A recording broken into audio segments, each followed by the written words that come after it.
네, 토마토 모닝쇼의 최종 투자 전략 시간 오늘장 모닝 시작하겠습니다. 자, 오늘은요 토마토 투자자문 박준현 운용력과 이야기를 나눠보겠습니다. 운용님 안녕하세요. 네, 안녕하십니까? 시장이 계속 내려가서 네. 걱정입니다. 계속해서 뭐랄까요? 11월이 마지막에 12월 되기 전에 좀 기회가 될 수 있다 이랬는데 그 부분도 조금씩은 기대감이 꺾이고 있어요. 네, 그렇죠. 어제 시장을 보면서 네, 한마디로 그동안은 그래도 이번 주 들어서 약간 모멘텀이 괜찮았거든요. 그다음 네. 코스피 시장의 부진은 모멘텀도 없고 시장 주도주가 없었지 않습니까? 그렇죠. 근데 이번 주 들어서 지난주부터 했었죠. 지난주에 현대차의 자사주 매수가 금요일 날 발표했던가요? 그다음 이번 그쵸. 주 들어서 애플카 모멘텀, 그다음에 반도체 업황 뷰가 좀 바뀌면서 외국인 투자가들이 수급의 주체로 나서면서 반도체가 시장을 이끌면서 시장의 주도주가 부각되는가 싶었는데 굵직굵직했는데요. 그렇죠. 어제 이제 두 가지 네. 외국인 매도로 전환했기 때문에 수급의 주체가 당장 지금 사그라들었고 그렇죠. 반도체 시장의 주도력도 어제 삼성이나 SK하이닉스가 마이너스로 기관 외국 투자가들이 주식을 팔았거든요. 그러면서 그쵸. 마이너스로 예. 빠졌기 때문에 이제 뭐 시장의 주도주도 없고 다시 수급의 주체도 없고 모멘텀 없는 장세로 바뀌어 버렸어요. 산무 장세로 바뀌어 버렸기 때문에 그렇군요. 시장 기대치가 완전히 좀 많이 약해졌다. 쉬어간다. 예. 일단 먼저 그렇게 좀 얘기를 해봐야 될 것 같은데요. 네, 뭐 요즘 이제 시장의 이슈가 미국은 통화 정책이고 맞아요. 유럽은 코로나 확산에 따른 뭐 봉쇄 때문에 못 가는 거고 그렇죠.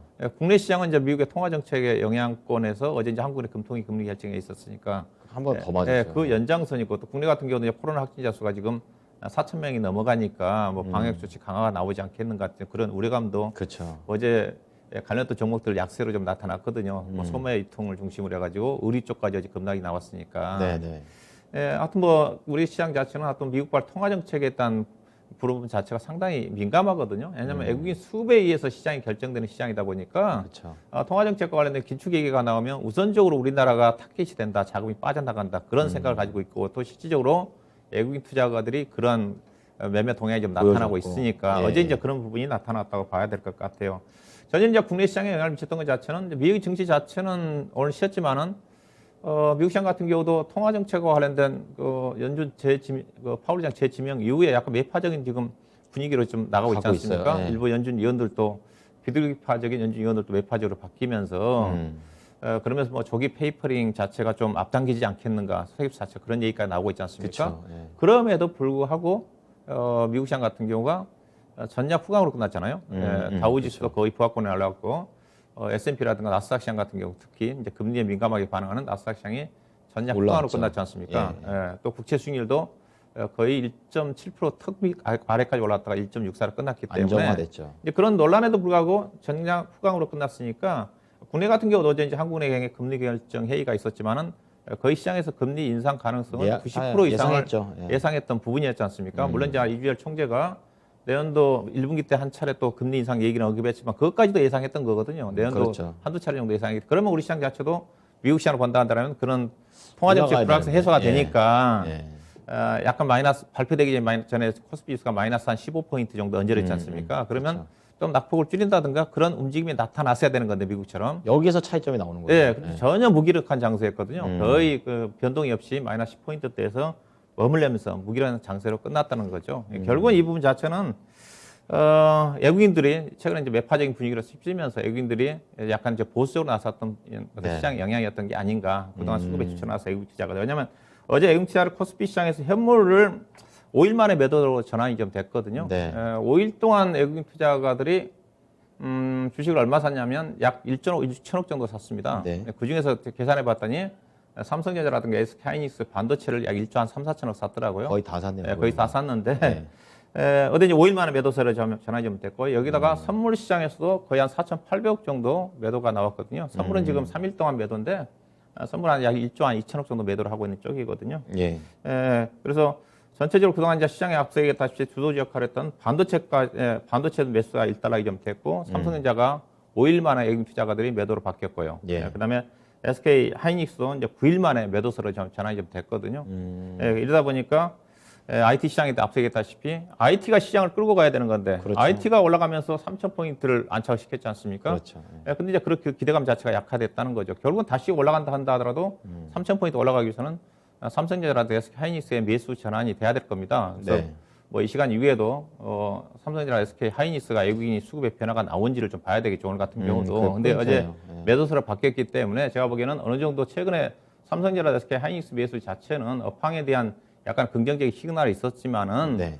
최근에 업황 시그널이 바뀌면서 일부 이제 공매도라든가 대차거래 관련 부분들이 빠르게 해소가 좀 됐거든요. 이제 그런 부분들이 어느 정도 일단락이 좀 된 게 아닌가. 추가적으로 삼성전자, SK 하이닉스의 반도체를 매수를 하기 위해서는 반도체 업황하고 관련된 좀 더 추가적인 어떤 확신을 줄 수 있는 좋은 내용들. 그렇죠. 뭐 재고가 뭐 줄어든다든가 네. 뭐 그런 어떤 부분들. 근데 당장 재고가 줄을 것 같지는 않거든요. 가격이 올라간다. 예, 가격은 올라가기가 쉽지가 않죠. 재고가 그렇죠. 줄어들고 그다음에 이제 해물 가격이 반등하고 그다음에 이제 고정 가격이 올라가면서 이제 실적이 좋아지는 쪽이기 때문에 시간이 네. 좀 필요하다고 좀 봐야 되겠죠. 그렇군요. 다만 이제 긍정적인 시그널 쪽이 이제 뭐 PC 디램과 관련된 것들의 어떤 뭐 서버 디램이라든가 서버 디램이 먼저 좋아질 거니까 뭐 좋아지는 시그널들이 뭐 주문이 늘어난다든가 그렇게 그런 것들을 좀 봐야 되겠죠. 즉 출하량이 증가되는 흐름이 좀 나와야 되겠죠. 그거 네. 확인이 좀 돼야지 외국 투자가들이 이제 추가적인 매수를 좀 나오지 않겠나 봐야 될 것 같고요.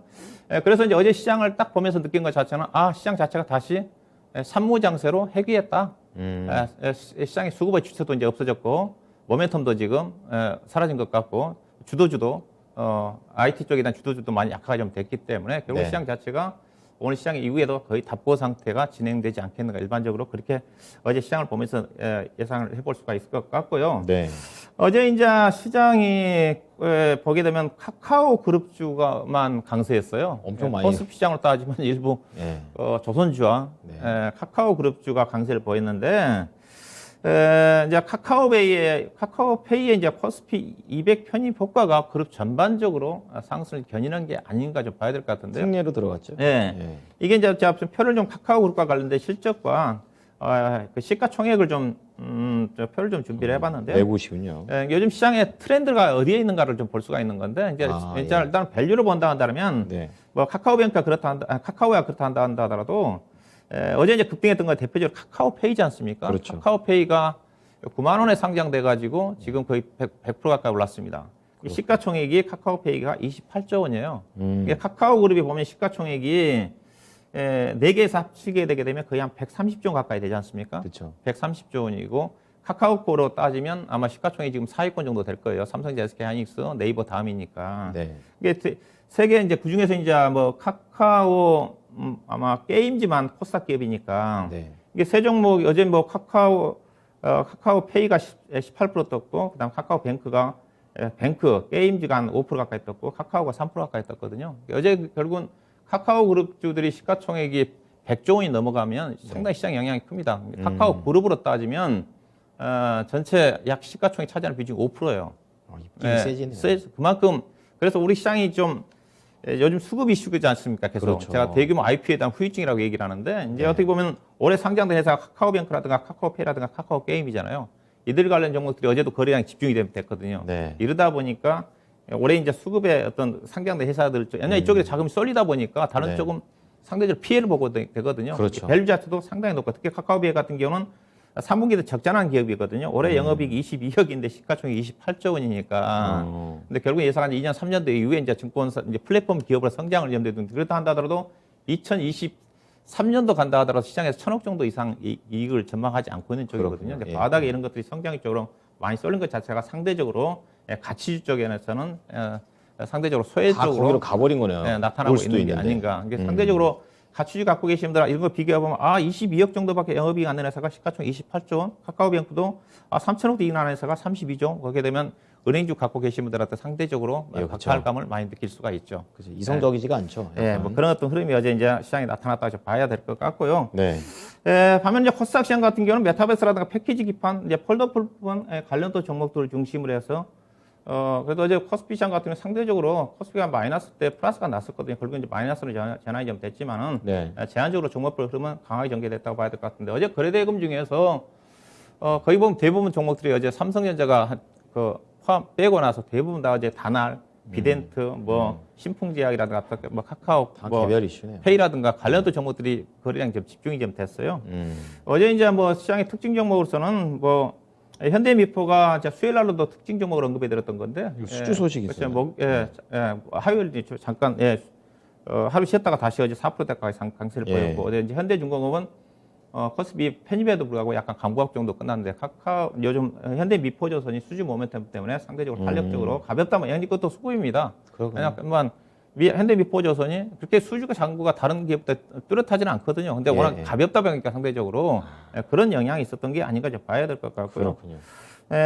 그다음에 이제 IS 동서가 어제 이제 업종으로 따지면 비금속 광물 업종이 가장 많이 떴는데 그 영향이 이제 IS 동서라고 봐야 될 것 같은데 예상은 이제 울산 지역을 중심으로 해서 자체 사업 건설 분양을 많이 하고 있는데 3분기까지 시작이 안 좋았는데 4분기가 됐는데 1월 달에 이제 대규모 자체 사업 분양 때문에 이제 상반기 때 건설 부분이 실적을 크게 상승을 견인했고 그다음 하반기 때 예사가 이제 인센 ENT라는 이수했거든요. 인선 ENT. 메릿 폐기물 쪽이죠. 그 폐기물 쪽이죠. 예. 그래서 환경산업과 관련된 인센티브가 메릿 단가가 정상화되면 실적이 좋아질 거다 그런 또 부분이었던 것 같고. 그렇군요. 그다음에 이제 어제 2차 전지 관련 종목 중에서 이제 포스코 케미칼이 상당히 상승이 눈에 띄었어요. 그랬죠. 특별하게 올라간 이유는 없었던 것 같습니다.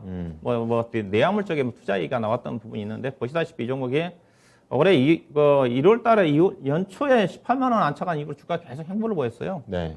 그 자체가 오랫동안 행보를 보였고 이 종목은 제가 18만 원 올랐을 때부터 주가가 가기 쉽지 않을 거라고 그랬거든요. 왜냐하면 이 종목은 너무 빨리 올라왔습니다. 예산은 이제 양극재, 음극재사인데 네네. 지금도 주가가 상대적으로 에코프로 BM이라든가 아니면 양극재 비해서는 주가가 비싸요. 그래서 동안 다른 것들이 좀 쉴 때 좀 워낙 쉬었기 때문에 상승이 나온 게 아닌가 생각되는데 수급이 좋기 때문에 추가적인 상승이 가능할 것 같은데 기본적 분석상으로 다른 양극재 회사에 비해서 비싼 수준이기 때문에 고점 돌파는 개인적으로 좀 부담스럽지 힘들다. 않겠는가 뭐 그런 쪽이고요. 네.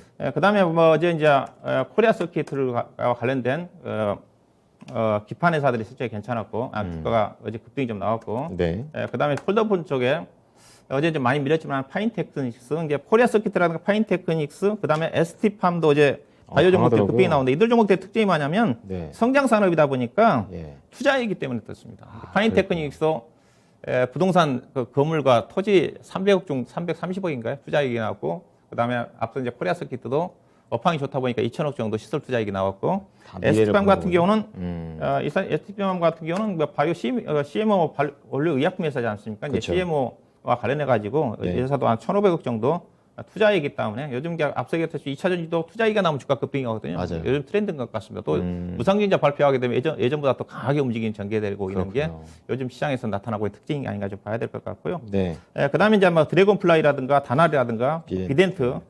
비덴트와 관련된 종목들이 다 이제 메타버스와 연계된 종목들이죠. 특히 이제 요즘 메타버스와 관련해 가지고 다날이 지금 계속적으로 시장이 주도주 쪽으로 나타나고 있는 쪽인데 어떤 시가총액 1종이 다 넘었습니다. 특히 이제 비덴트 같은 게 어제 아마 거래대금 1위가 나왔을 것 같은데, 1위였어요. 예, 그 뭐 비싼 지분 이 회사가 최대 주주인데 추가 지분 취득과 그다음에 코스닥 기업인 인바이저라는 회사가 있는데 그 네. 회사는 또 이제 비덴트 주식을 154만 주인가요? 뭐 취득한다 때문에 지분이 그래서 있기 같이 때문에 갔죠. 예, 그런 또 이슈가 좀 반영이 좀 됐던 게 어제 시장의 특징이다 봐야 될 것 같고요. 그래서 어제 시장의 특징은 대체로 코스피 시가총액 상위 종목들은 약세를 보였고 그러다 보니까 코스닥 시장을 중심으로 한 제한적인 종목 차별화 장세가 전개됐던 게 어제 시장의 특징이었던 것 같습니다. 네.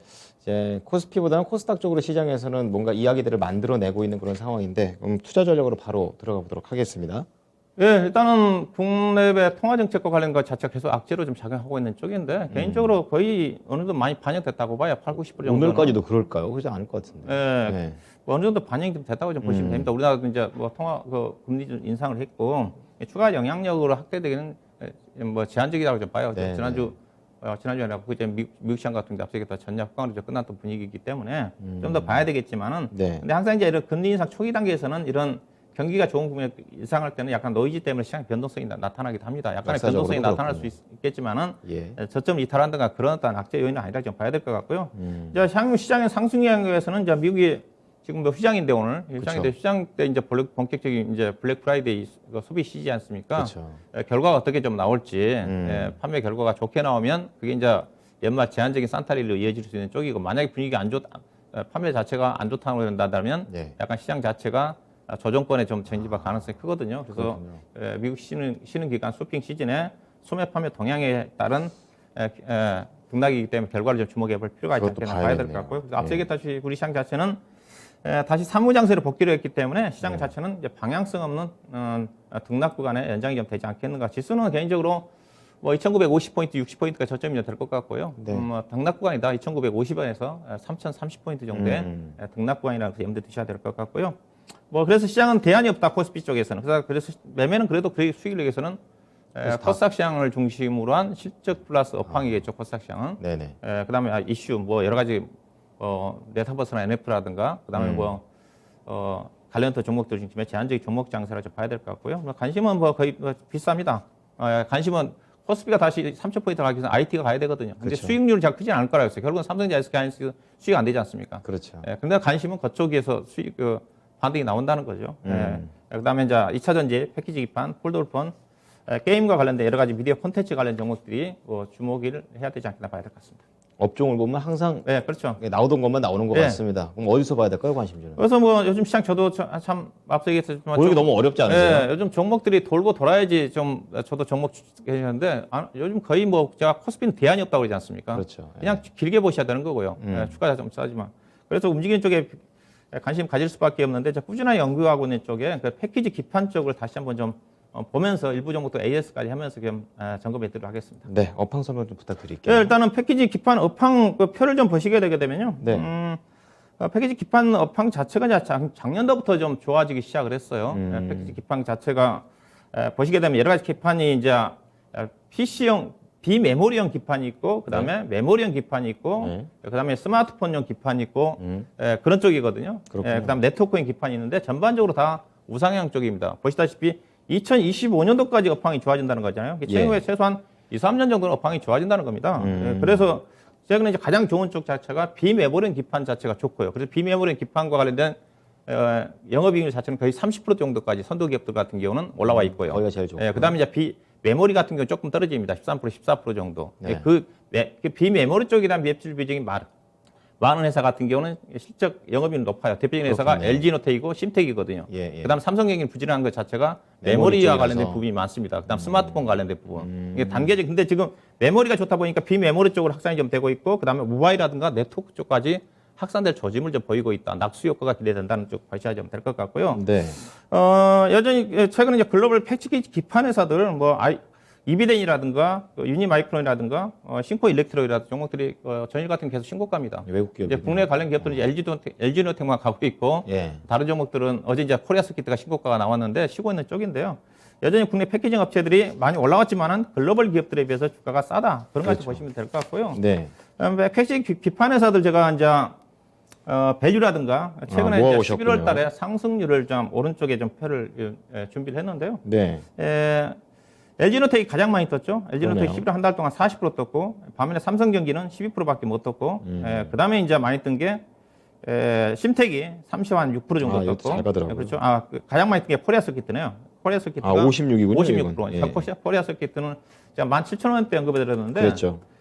떴고, 그 다음에 이제 해성 DSC도 제가 언급해 드렸던 부분인데, 이게 이쪽에 이제 삼성전기, LG노텍, 심텍, 대덕전자, 코리아서킷, 해성 DSC까지가 메모리라든가 비메모리 쪽의 기판 회사고요. 그다음에 BH, DAP, 이수페타시스는 제가 언급하지 않았던 쪽인데 네. 이들 회사들은 이제 모바일 쪽입니다. 그다음 맨 아래쪽에 있는 이수페타시스는 통신용과 관련된 네트워크 쪽에 대한 장비가 많은 회사예요. 그래서 이제 위에 쪽도 지금 많이 올랐지만 BH라든가 DAP라든가 미수페타시스라든가 관련 종목도 쭉 좋습니다.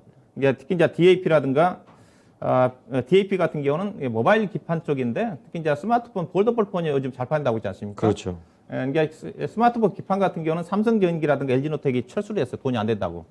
철수했기 때문에 상대적으로 경쟁이 희미하게 되어 있지만 상대적으로 좀 턴어라운드 진행되는 쪽이고 이수페타시스 같은 경우도 이번 3분기 때 영업이 급증했거든요. 다만 당기 수익이 좀 적자가 난 쪽인데 이들 쪽도 좋아지고 있다는 거죠. 그래서 아래쪽이 벌써 덜 올랐지 않습니까? 그렇죠. BH라든가 DAP라든가 네. 이수페타시스 관심 가지셔야 되면 될 것 같고 코리아서킷 좀 보도록 할 건데요. 네. 이 종목 제가 이제 17,000원대 언급해 드렸다가 1차 목표 주가 2만 원 돌파를 했고, 그래서 수정 전략을 24,000원까지 가져가라고 했었는데, 어제 네. 고점을 돌파해서 앞서 얘기했다시피 2천억 정도 대규모 투자를 했다는 것 자체는 업황이 앞으로 엄청 좋아진다는 거거든요. 그렇군요. 근데 예상은 이제 실제 계속 상향 조정되면서 여전히 주가가 싼 것 같습니다. 목표 주가 이거는 제가 내년도 한 1분기 정도에 28,000원 얘기했던 건데, 네. 올해 연말에 28,000원까지 넘어갈 거고. 조기 달성이네요. 그래서 가지고 계신 분들은 따라 사서는 안 될 것 같고요. 일단은 계속 많이 올랐기 때문에 조정권에서 여전히 관심이고, 보유하고 계신 분들 좀 더 목표 주가를 높여 28,000원 정도 가시면 될 것 같고요. 그다음에 앞서 제가 해성 DS를 언급해 드렸었는데 해성 네. DS는 조금 이제 쉬어가고 있는 쪽이죠. 해성 DS도 차량용 PC 배산에 관심 가셔야 될 것 같고요. 그래서 오늘 관심 종목은 추가적으로 심텍을 좀 보도록 할 건데요. 네, 어떤 부분 볼까요? 예, 심텍도 제가 이거 참 작년 8월 달에 제가 이제 10,000원대 언급해 드린 주식입니다. 아, 많이 올랐네요. 다른 방송에서. 예. 그다음에 이제 18,000원. 그다음에 이 시간을 통해서는 제가 22,000원대에서 추천해서 28,000원 잡아드렸던 주식인데 그거 얼마 안 됐거든요. 8월 달이었거든요. 근데 지금 4만 원까지 올라왔는데 이건 지금 이제 최근 조정 받았지 않습니까? 차트를 보시다시피. 그러네요. 근데 앞서 폴로 보시다시피 이 종목이 이제 패키징 기판의 탑입니다. 패키징 기판 쪽에 매출 비중이 70%거든요. 다른 LG노텍 같은 경우는 20%도 채 안 되고 삼성전기도 10%밖에 안 되는 수준이고 예. 가장 앞으로 좋아질 수 있는 회사라 좀 보시면 될 것 같고요. 그래서 심텍이다. 패키징 기판 회사의 대표적인 회사 일본의 이비덴이라든가 유니마이크론 회사들이 PER이 20배가 넘습니다. 네, 싸네요. 근데 예산은 지금 내연대 실적 기준 PER이 지금 9배 되는 수준이기 때문에 업황 자체가 확실하게 좋아지는 쪽이에요. 이 회사가 3분기 때 영업이익 무려 14% 정도까지 올라와 있거든요. 그래서 4분기 때도 지금 3분기 때 영업이 504억인데 거의 600억 정도까지 육박할 거라는 전망이니까 요즘 시장 업황이 좋은 종목들 계속 우상향하거든요. 그래서 차트를 보시다시피 조정을 좀 받았으니까 다시 한번 좀 매수 가격을 좀 잡아드리고 싶고요. 41,000원대 좀 접근하시면 될 것 같고 목표 주가는 5만 원 정도, 손절 가격은 최근에 이제 급등했던 가격대가 38,500원이거든요. 38,500원을 이탈한 시점에서 짧게 손절을 염두에 두시고 접근하시면 될 것 같습니다. 네, 오늘 세 종목입니다. 앞서서 두 개의 종목 AS 도와드렸고 오늘은 심텍이라는 새로운 종목까지 말씀을 해드렸습니다. 자, 이번 주 일요일이네요. 우리 운영위원님께서 저녁 8시에 온라인 강연회가 예정되어 있는데 네. 주제가 어떤 주제입니까? 요즘 시장 자체가 제가 연말 때 결국은 기대할 수 있는 것 자체는 종목인 것 같아요. 지수 말고. 맞아요. 지수 말고. 지수가 쉽지 않는데 그래서 어떤 종목에 좀 관심을 좀 가져야 될지 종목 위주에서 방송이 진행이 될 것 같아서 시간 되신 분들은 일요일 저녁 함께 하시면 될 것 같습니다. 네, 2시간 하시나요? 네, 2시간 합니다. 꽉꽉 채운 2시간. 어떤 종목이 또 2022년에 또 주인공이 될지 많은 관심 부탁드리겠습니다. 자, 지금까지 토마토 투자자원 박준호 운영위원이었습니다. 고맙습니다. 오늘장 모닝이었습니다.